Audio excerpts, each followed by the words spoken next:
Now I'm going to do something which most journalists and presenters wouldn't dare do. That is going down the route of a particularly taboo story that is close to my heart, shall we say. And I'll tell you why. It's all about crimes and migrants committing crimes. And I'll tell you why this is particularly close to my heart. Because to coin a favourite phrase of the left wing, it has been my lived experience over the past 3 years or so that a lot of crimes happening against women especially seem to be committed by people who aren't from this country. I've been followed home with a man in one of those Afghan colpole hats chuntering away in some language. All the way to my front door, I had to hide in my neighbour's house and pretend I didn't live in my house because he was lurking around outside trying to do indecent things to himself.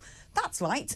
I've also had my phone robbed off me by a Roma woman with a scarf on. And I'm like, yeah, what are we doing here? Who are these people? Why are we importing all this stuff? I cannot walk down the streets where I live anymore without weird men leering at me, making comments. Look, I'm not one of these Me Too movement women. When it was builders whistling, wolf whistling from vans, I don't care. Sometimes it brightens up your day.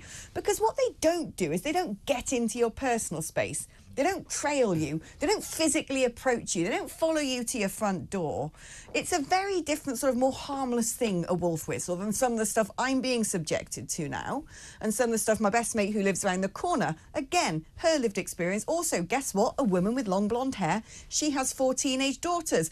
All of them now have at some point been sexually assaulted. They have been groped, they have been followed. They are scared living in London. What is going on? So I am going to keep talking about this. I don't care if people turn around and goes, you're a wafist, because my safety and the safety of women in this country is paramount. That is way more important than offending certain communities who, quite frankly, have men with medieval values when it comes to women, and I ain't standing for it. So I'm going to keep on this subject.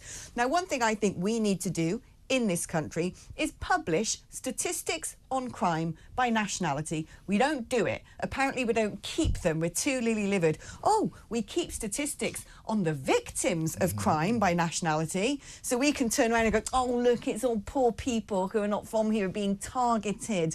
What about the fact that actually, if you look on, there's this brilliant website about organised crime around the world.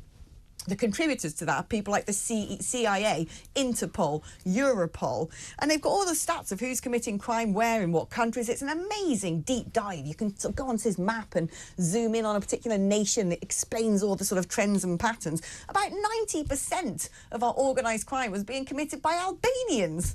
I mean, for crying out loud, what are we importing?